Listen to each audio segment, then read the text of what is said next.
Welcome to தெய்வாஸ் தெய்வீகம். இத்யேதன்னாம சாகஸ்ரம் கதித்த தே கடோத்பவ ரகஸ்யானாம் ரகஸ்யம் ச லலிதா பிரீத்திதாயகம் அனேன சத்ருஷம் ஸ்தோத்ரம் ந பூதம் ந பவிஷ்யதி சர்வரோக பிரசமனம் சர்வசம்பத் பிரவர்தனம் सर्वापमृत्युशमनं कालमृत्युनिवारणं सर्वज्वरार्तिशमनं दीर्घायुष्यप्रदायकं पुत्रप्रथमपुत्राणां पुरुषार्थप्रदायकम् इतं विशेषात् श्रीदेव्यास् स्तोत्रं प्रीतिविदायकं जपे नित्यं प्रयत्नेन ललितोपास्ति तत्परः प्रातः स्नात्वा विधानेन त्वया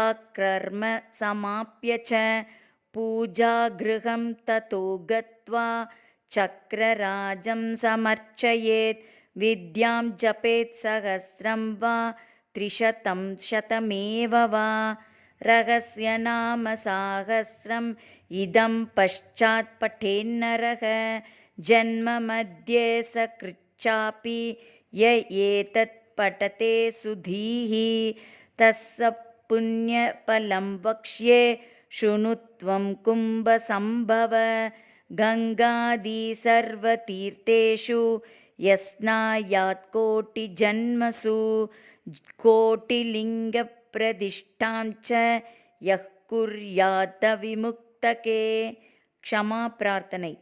यदक्षरपदभ्रष्टं मात्राहीनं तु यद्भवेत् तत्सर्वं क्षम्यतां देवी ललिताम्बिके नमोऽस्तु ते. विसर्गबिन्दुमात्राणि पदपादाक्षराणि च न्यूनानि चातिरिक्तानि क्षमस्व जगदीश्वरी.